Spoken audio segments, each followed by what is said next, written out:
What's up, Mi40 Nation? B-Pack here, coming at you with the most optimal bicep workout ever created.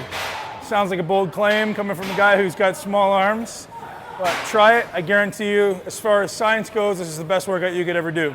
So I'm going to teach you a little bit about what we're doing first before we get into it, and then I'm going to dive into it. I get a lot of people who ask, what's the best thing I can do for my biceps? Everyone wants big arms, everyone wants bigger biceps, nobody knows what they're doing.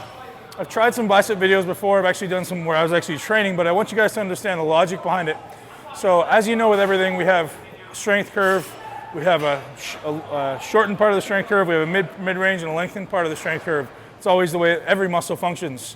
So with this particular workout, we're gonna start in the middle of the strength curve with something simple. Dumbbell curl, really, really easy. Everybody's done it before, but execution is everything. As you know, I'm all about specificity, I'm all about proper contractions. Weight does not matter. No, you do not want to use light weights. You want to use weight that's appropriate to execute the movement. People always say, well, should I use light weights? No, you shouldn't use light weights. You should use whatever weight, whatever maximum amount of weight you can use to execute the movement properly. I'm not about using light weights. That's not what you want to do. You need to use weight, you need to use resistance, but you need to learn how to contract muscles properly. If you're using some heavy weight where you're slinging a weight around, you're wasting your time, and you're getting in my way in the gym. So we're going to start here with a simple bicep curl for dumbbells. So what a lot of people do, they curl it, their arm ends up looking like this. So not a lot of supination of the arm. What you really need to focus on is making sure that you're turning that dumbbell at the top. When I'm doing it, I'm literally trying to squeeze my baby finger on that dumbbell and turn it to the point that I can't really turn it anymore. I come down, I pronate. I come up, I supinate. I pronate. Notice how nothing's happening at my arm. Notice there's nothing happening up here. The only movement is happening here. So if I were to do it without a dumbbell, it literally just look like this. Okay, so I'm getting up here, I'm squeezing as hard as I can, trying to turn my baby finger, trying to turn my palm toward the ceiling. And the trick is, most people when they do use a dumbbell, they grab that dumbbell and they really try to focus on squeezing these two fingers or squeezing this part of the dumbbell, and this part kind of gets lazy. You really got to stay focused on keeping that baby finger squeezed. So when I do it, I'm really trying to overload squeezing the baby finger. Squeeze the baby finger harder than I squeeze the index finger, and I'm trying to turn. That supination is extremely important. Now, as you get advanced, the way I like to do this is as you get advanced, I like to warm up to my heaviest weight, which for me in this exercise is really only about 50 pounds, and I do this. Notice my hand placement in the dumbbell right in the middle. So I come all the way up, all the way down, all the way up, all the way down, all the way up. Notice I'm not extending back here, I'm extending in front. Second thing we do, once you've got up to your 50 pounds, I usually do my 3 or 4 working sets with that weight because I want to use the maximum amount of weight with that form. The next thing I do, check this out. I slide my hand to what would be the outside of the dumbbell. So there's a space there. See that? And so what that's doing is shifting a greater percentage of the dumbbell to the inside of my hand, thereby creating a greater percentage of weight of that dumbbell on this side of the dumbbell. So now when I supinate, it's actually harder for me to turn, which is going to make you better at supination.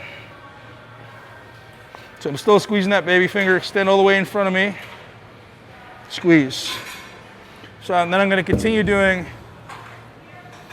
8 to 10 repetitions that way. So I do my 4 sets with my maximum weight, really supinating, keeping that form tight, and then I rest, slide my hand to the inside of the dumbbell, I guess the outside of the dumbbell effectively, supinate, and maybe another 4 sets. So that we're working the mid part of the range, but really focus on supination. We're gonna move on to the next exercise, which is a really shortened bicep. Whereby, we've talked about this before, one of the main functions of the bicep is actually shoulder flexion. So whereby we're gonna come up behind the arm, behind the head.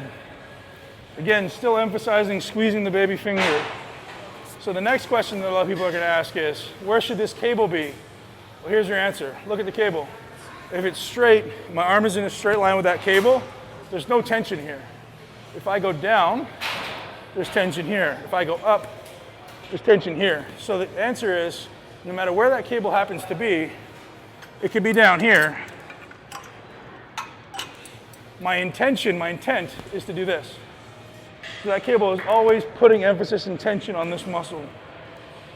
So if I were to come here, I'm relaxing, I'm resting. So I come just slightly up, boom, boom, boom, That's what we're doing. So we're trying to keep the upper arm relatively stable, and not let it move too much up and down. We just keep it there, and not letting it come straight or flush because we lose tension. Next, we're going to move on to dumbbell curls on an incline bench. Why? Because it's a fully lengthened long head of the bicep. Same idea here. Lean back, just let the dumbbell hang. I contract my triceps, keep my abs tight so nothing's swinging. Curl, same idea. Use the baby finger. Tricep. On this one, you can choose to supinate and pronate or not. Sometimes I do, sometimes I don't. I change it up. But ultimately, as long as you're finishing in this supinated position, you're doing it right. Notice my upper arm isn't traveling. I'm not coming up. I'm not coming back. It's literally just staying in place. Letting the bicep shorten. I'm trying to like drag my elbow behind me. There you go. Boom. I'll often do these 2 arms at a time. Or what I'll do is I'll do 8 with this arm, 8 with this arm. So this arm's resting. Then I may still be able to do 6 with this arm. Then I'll still be able to do 6 with this arm. Then I may get 4 or 5 with this arm again. So it's almost like doing an extended set instead of going 1, 1, 1, 1, 1, which you do 1, the other one's resting. I do my 8. It's almost like doing 3 or 4 sets in 1. So there you have it, guys. We just worked the bicep through its entire range. We killed it. If you can do that in 10 minutes, 15 minutes, I guarantee your arms are going to grow. They'll have no choice. So as C.T. Fletcher would say, I'm going to leave that one out. But you guys know it. Rock hard, train hard, get after it, and let's build some biceps. Mi40 Nation, Ben Pakulski /Mi40.com.